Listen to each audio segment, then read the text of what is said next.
In this video, we are going to talk about why fearful avoidants feel nothing when they should feel something, and it's not what you think. I am Pauline, and I am so happy you are here because feelings is one of the most confusing parts of the fearful avoidant attachment style. You want to feel a lot, and yet a lot of the times you don't feel anything or not enough. And you could judge yourself, you could judge your feelings, you probably do. You can judge your partner for not making you feel happy, not making you feel love or butterflies. But there's something else going on with feelings. Fearful avoidance nervous systems are trained to associate emotions and feelings with danger. And so when you feel something, when you have an emotion or a feeling coming up, that becomes overwhelming quite quickly.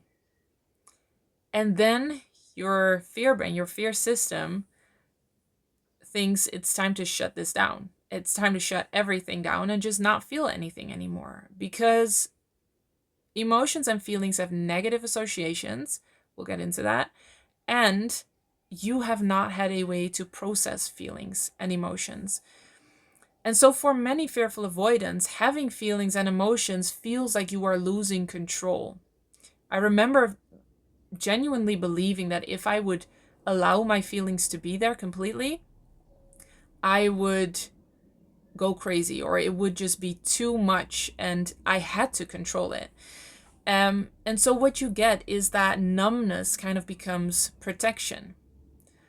So it's a defense mechanism. It's not that you're not caring about the other person. And the ironic part is that usually when you are judging your feelings, when you are thinking or saying, I'm not feeling enough right now, and I should be feeling something, usually those are the moments that actually a lot of feelings and emotions are coming up, but you're so scared to truly, completely, fully allow them that you shut them down, that you suppress them, that you numb them, and then you judge that.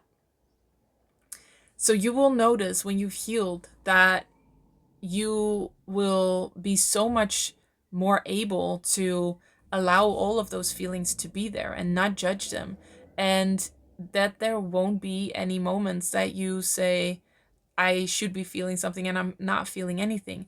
Because another very important part of this is, why should you feel something, anything, at any given moment? This is also so very specific and typical for the fearful avoidant attachment style. I should feel something. I should feel a certain thing, or I should feel something, or something more intense. So fearful avoidants shoot themselves a lot, especially around feelings. And I started to call this the emotional manager. It's like fearful avoidants have an emotional manager that helps them feel exactly what they should feel in every moment. And this usually comes from the fact that when you're a fearful avoidant, you probably had a parent or both parents who were fearful avoidants too. And fearful avoidant parents are also scared of feelings. And so when there's a lot of feelings and emotions, as you have when you're a small child, there's just tantrums and so many emotions that you have no way of regulating yourself yet.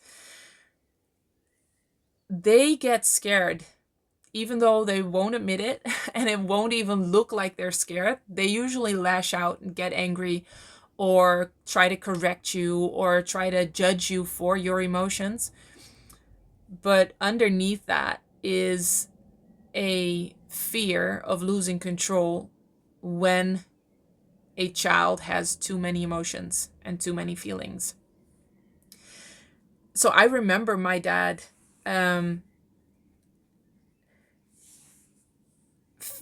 feeling like I was too much when I had emotions, and him always being really on top of my emotions. If I would be too happy, he would say, why are you so elated? In a not not very nice tone. And when I would get angry, I wasn't allowed to be so angry. And when I would cry, he would say I'm a drama queen or I was overreacting. And so there was just always a judgment around emotions, and it was very quick to happen as soon as I started showing emotions. And that then makes total sense, right? And he's gotten so much better, but he's still around my daughter, who is in the tantrum age right now. He's saying things like, but it's too much. uh, she needs to keep it under control. And I'm like, Dad, that's not just developmentally possible. And he's having a very, very hard time accepting that, because he's scared of those emotions. He's scared of feelings. And so it makes total sense that you would have an emotional manager. You would have that voice in your head, your fear brain, taking on the role as an emotional manager, saying you should be feeling this, you should be feeling that, because part of the fearful avoidant upbringing is having somebody correct your emotions when they're too much, too happy, too sad, too angry, too whatever. But also, you may have heard things like, why can't you just be happy? Or why are you not more excited? Because, and this is so ironic, as I'm saying this, it sounds so ironic and paradoxical, but that's what fearful avoidance is, right? It's so, there's so many paradoxes in it. Because on the one hand, fearful avoidant parents don't want you to have too many emotions, but on the other hand, they're also trained in intensity of emotions and kind of being addicted to the hormone cocktail that you get when you have certain emotions. And so when you would be completely subdued and not really showing any emotions, that also is scary for a fearful avoidant parent, because then they can't read you. And so they do want you to have expressions and more intense emotions at some points, so that they can read you, and so that they know they're safe. And this is very different from the dismissive avoidant, who just learns that having too many emotions is, for whatever reason unsafe. And so dismissive avoidants usually have that more subdued, just suppress all the feelings and not really have those moments of intense emotions. They kind of suppress everything all the time. This is very generalized, very black and white. But fearful avoidants do have those intense emotions, and they have highs and lows, peaks and valleys in what they feel. So it's a roller coaster. It's a roller coaster that makes sense, but the emotional manager is the one that tells you you are not allowed to feel too much, but you should be feeling something right now. You should feel an intense feeling of love. Or when your partner touches you, you should feel attraction. You should feel all of these things, because that's the right thing to feel right now. So the emotional manager is not really helping you. It's just making you judge your feelings constantly and feeling like you have to walk this very narrow path in how you feel and always kind of do it right, feel right. So shoulding yourself and what you should feel puts pressure on yourself. And you're kind of demanding in the moment that you feel a certain thing, instead of being open to what is present. And me just saying that probably is scary for you, being open to what is present. But what if I feel something that I don't want to feel? What if I feel something that means that I have to break up with my partner? This is just the fear that was installed around emotions and having the right emotions and the wrong emotions. And this is how your fear brain projects it onto the present moment. You are suppressing the feelings that you are scared of having, and therefore you are very scared of being open to just what is here, what is present, because there's like a blacklist of certain emotions you can't have, especially in certain situations, and certain emotions you have to have, especially in certain situations. So being open to what is present, that's crazy. We're not doing that, because then we're doing it all wrong. So you are demanding of yourself that you have to feel a certain way in certain situations. Um, and because there are only a few feelings and outcomes that are allowed, you're kind of suppressing and managing your feelings a lot, which leads to that should and leads to that pressure. The thing is, feelings don't really respond to pressure very well. If you would see feelings as people, they are beautiful people, but they also are a little bit shy, and they don't want to bother you when you don't want them. And so when you are scared of your feelings or you're trying to suppress them, they will stay away. But the thing is, feelings are a package deal. You can't just have happiness and just have love and joy and not have any sadness or any anger or any frustration or any resistance or any of the emotions that you've labeled negative. So when you repress and suppress emotions and feelings, you kind of suppress everything. And the only thing you are left to feel is fear, because that's the survivor emotion. You need to have fear in order to survive from, when we were thousands of years back trying to survive the wild.